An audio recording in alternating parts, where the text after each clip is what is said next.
ఓం శ్రీ మాత్రే నమః. జై హిందూ ప్రేక్షకులకి అమ్మవారి యొక్క పరిపూర్ణ ఆశీస్సులు లభించాలని మనస్ఫూర్తిగా కోరుకుంటూ, గత వారం నేను అనేకమైనటువంటి ఫలితాలు, రాజకీయ ఫలితాల గురించి అంటే అఫ్కోర్స్ 2 సంవత్సరాల ముందే ఏ రాశులకు ఎలా ఉంటుంది రాజకీయ పరంగా అనేది ఆయా నియోజకవర్గాల ఎమ్మెల్యేల వర్గాల లిస్టు నా దగ్గర ఉంది. దాన్ని బట్టి ఆ ఎలక్షన్ ఫలితాలు కూడా చెప్పడం జరిగింది. ఆ సమయంలో కొన్ని నక్షత్రాలను ఉదహరిస్తూ కొన్ని కూడా చేయడం జరిగింది. మకర రాశిని చూసినట్టయితే మకర రాశిలో ఉత్తరాషాఢ నక్షత్రం 2, 3, 4 పాదాల వారికి ఈ వారం దైవిక ఆధ్యాత్మిక విషయాల్లో ఎక్కువగా కాలం గడిచిపోయే అవకాశాలు ఎక్కువగా ఉంటాయి. అట్లాగే ఆర్థికపరమైనటువంటి, రాజకీయపరమైనటువంటి, కుటుంబపరమైన అంశాల్లో కూడా యోగవంతమైన స్థానం కనపడుతుంది.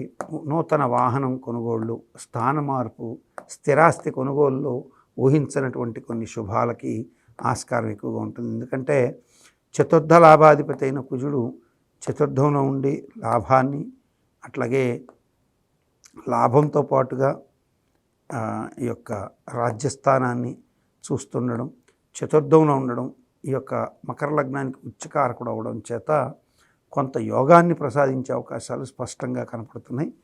స్థిరాస్తి మూలకమైనటువంటి లాభాలు ఇచ్చే అవకాశాలు ఎక్కువగా ఉంటాయి. అంటే స్థిరాస్తి కొనుగోలుకి సంబంధించి కానీ, అమ్మకానికి సంబంధించి కానీ యోగాన్ని కలిగించే అవకాశాలు ఉంటాయి. అట్లాగే కుటుంబంలో శుభకార్యాలు, అట్లాగే భార్యాభర్తల మధ్య సఖ్యతకి మరింత బలమైనటువంటి బంధం ఏర్పడడం, ఇటువంటివి అవివాహితులకు వివాహపరమైన అంశాల్లో సానుకూల వాతావరణం, ఇటువంటి అంశాలు ఎక్కువగా ఏర్పడతాయి.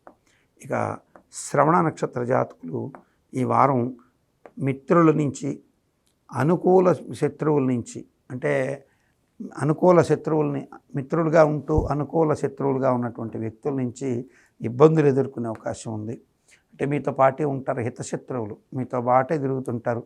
ఇది మంచిది, అది మంచిది అని మిమ్మల్ని వక్ర మార్గం పట్టించి మీ ధనాన్ని సర్వం శాంతం నాశనం చేస్తారు. కాబట్టి బీ వేర్ ఆఫ్ ఫ్రెండ్స్. వాళ్ళు ఏదో చెప్పారని శ్రవణ నక్షత్ర జాతకులు ఎలాంటి దుడుకు నిర్ణయాలు తీసుకున్నా ఇబ్బంది పడతారు. అట్లాగే ఉత్తరాషాఢ నక్షత్ర జాతకులు మీ స్వయం ఆలోచనలకి ప్రాధాన్యం ఇస్తూ మిత్ర సలహాలని సమతూకంలో పెట్టుకోవాలి ఉత్తరాషాఢ మాత్రం.